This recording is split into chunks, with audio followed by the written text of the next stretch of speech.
Today is October 12th, 2022. My name is Rob Carr of Kalamazoo Right to Life, and this is Pro-Life Week. Well, a few things on the program today. First, I noticed that yesterday Joe Biden was speaking and talking about the Supreme Court. And the Biden people are all upset about the Dobbs decision and the court overturning Roe v. Wade. And Democrats in general are cutting themselves because they're so upset and angry at the court. So Biden is talking, and he basically accuses the Supreme Court of being an advocacy group and not an even-handed court. So there's two terms there that are quite dissimilar. You've got an advocacy group or an even-handed court. So let's kind of look at that, perhaps looking at it from a historical perspective. Back in 1954, the Supreme Court ruled in its famous Brown versus Board of Education decision that the 1896 Plessy versus Ferguson decision was unconstitutional. Plessy had ruled that separate but equal facilities for blacks and whites was constitutional, and that Jim Crow laws throughout the South were legal, were constitutional. And that was the policy in the South for almost 60 years until Brown came along and overturned it. So why did the Supreme Court rule in Brown as they did? Because they concluded that black students were getting an inferior education in all black schools, or in segregated schools. That's probably a better way to describe it, in a segregated school. So on one hand, the Supreme Court in Brown was an advocacy court because they were advocating on behalf of black students and black families to give them a better education.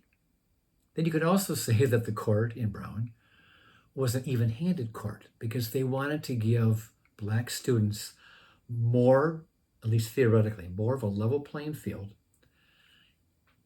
for their education. So it kind of worked both ways. So let's kind of turn this around to Dobbs and Roe v. Wade and the Supreme Court.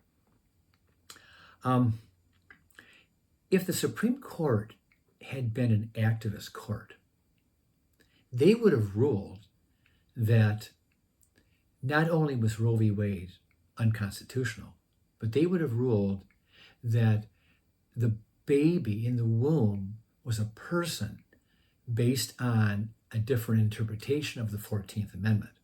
Or they could have said that the baby was a human being based on the 14th Amendment. If the court had been an activist court, they would have also ruled that every single pro-choice law in the country was now unconstitutional and null and void. That's what an activist pro-life Supreme Court could have done. But did they do that? Well, we know they didn't.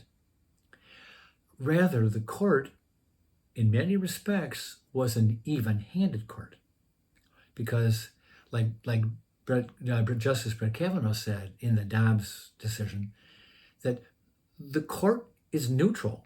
The court is going to be neutral on abortion. And we're going to turn or hand the issue back to the states and their elected representatives, elected by the people of their individual states.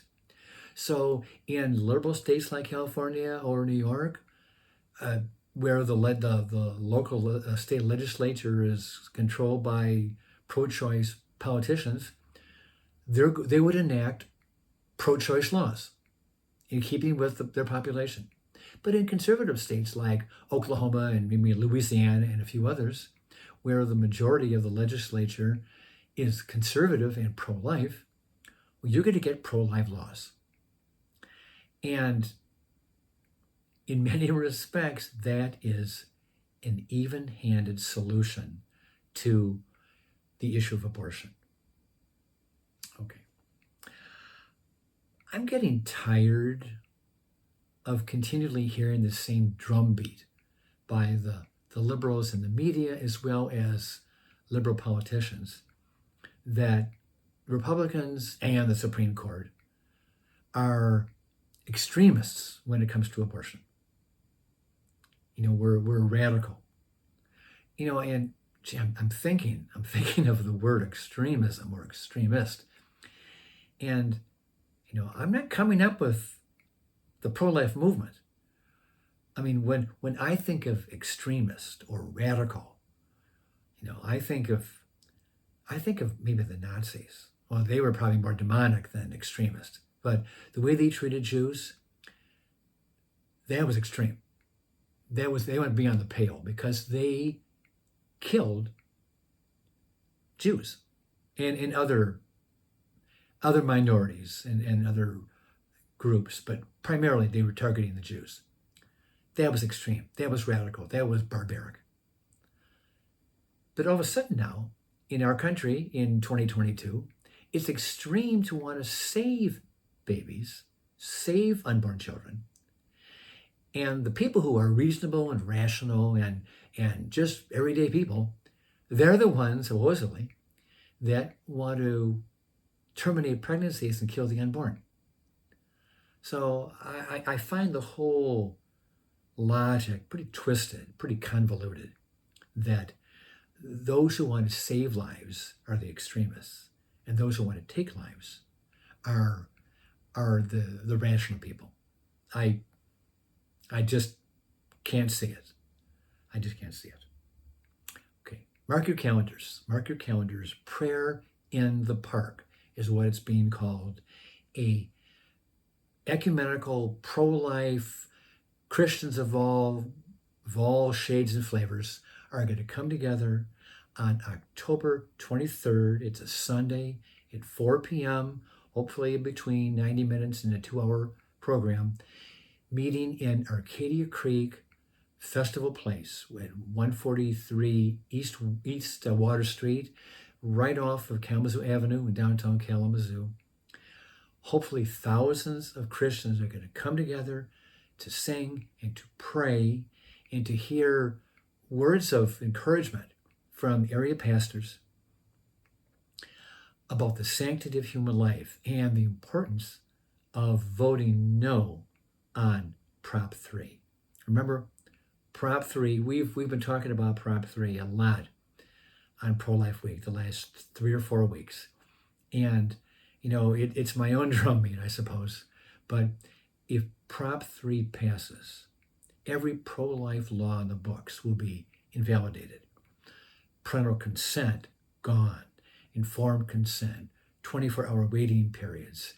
The ban on partial birth abortion would be gone. Our ban on state funding for abortions would be gone. Abortion clinics will not be mandated to have health and safety inspections on abortion clinics. And then, there are other issues. You can transport or assist someone to get an abortion, and there's no repercussions, especially if you're a minor. If a teacher takes a minor to Planned Parenthood for an abortion, the parents have no say. They have no recourse for a lawsuit because the counselor or the teacher cannot be prosecuted. Another grievous error is the wording says that the person who will perform the abortion must be a healthcare professional. So what does that mean?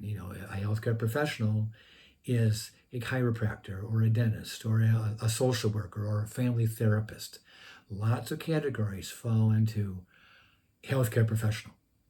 And even the Supreme Court in Roe v. Wade said that the abortion would be performed by the woman's attending physician, her physician. So don't be fooled by the wording that's on your ballot. This thing goes way, way beyond Roe v. Wade. It is the most dangerous and radical and diabolical pro-abortion referendum, perhaps even in the whole country, because it goes way beyond, even as bad as Roe was, this goes beyond Roe. It needs to be defeated.